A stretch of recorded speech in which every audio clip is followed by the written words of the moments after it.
হৈছে আৰু বিচাৰক মণ্ডলে ইতিমধ্যে আমাক যে তেওঁলোকৰ ৰিজাল্ট সেই ৰিজাল্ট আমাক দিছে। গতিকে শ্ৰেষ্ঠ নৱাগত কোন হ'ব ল'ৰা? ঋষিৰাজ হ'ব জানো?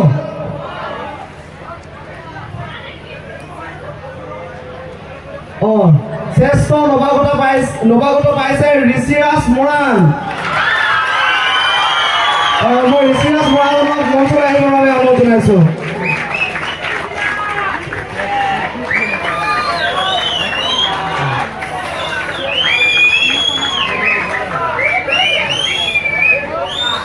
আৰু শ্ৰেষ্ঠ নৱাগতা ছোৱালী কোন?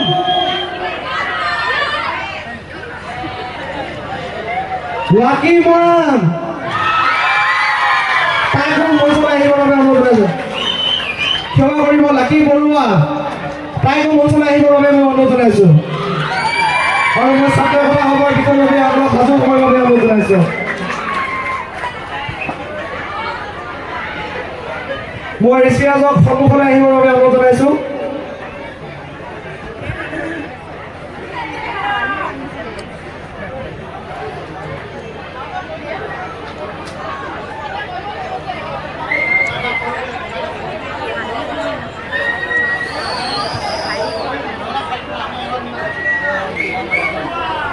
মঞ্চলৈ আহিবলৈ অনুৰোধ জনাইছোঁ।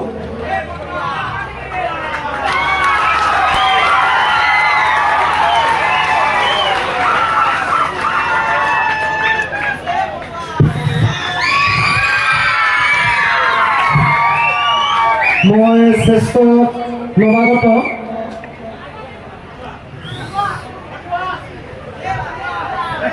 মই ছাত্ৰ সভাৰ বিষয়ববীয়া আপোনাক সাজু হ'বলৈ অনুৰোধ জনাইছোঁ। আৰু শ্ৰেষ্ঠ নৱাগত অৰ্থাৎ ঋষিৰাজ মৰাণক বঁটাটো প্ৰদান কৰিবৰ বাবে আমাৰ বিদ্যালয়ৰ অধ্যক্ষ চৰ্দাৰ অনুজ কুমাৰ দাস ডাঙৰীয়াক অনুৰোধ জনাইছোঁ। আৰু ছাত্ৰ সভাৰ সমূহ বিষয়ববীয়াৰ লগতে মঞ্চৰ উপবিষ্ট সকলো বিশিষ্ট ব্যক্তিকে আমি সহায় সহযোগিতা কামনা কৰিছোঁ।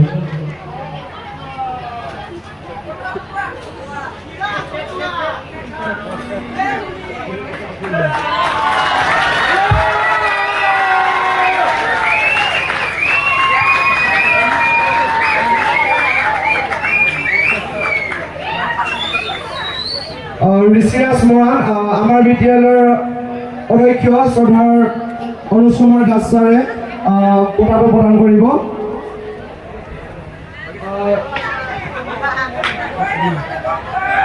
এয়া হৈছে 2025 বৰ্ষৰ শ্ৰেষ্ঠ নৱাগত।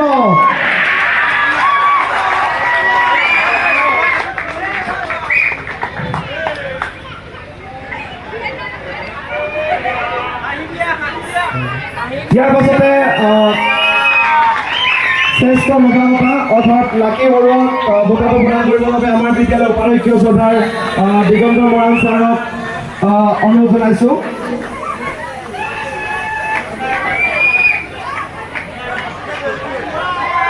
এয়া হৈছে আমাৰ 2025 বৰ্ষৰ শ্ৰেষ্ঠ নৱাগতা।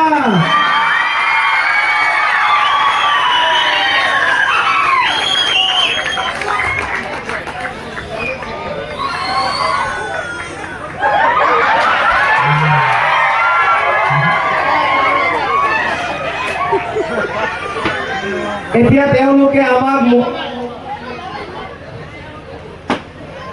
তেওঁলোকে আমাক মডেলিং কৰি দেখুৱাব।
দুৰ্গেৰী ছাত্ৰ ছাত্ৰীলৈ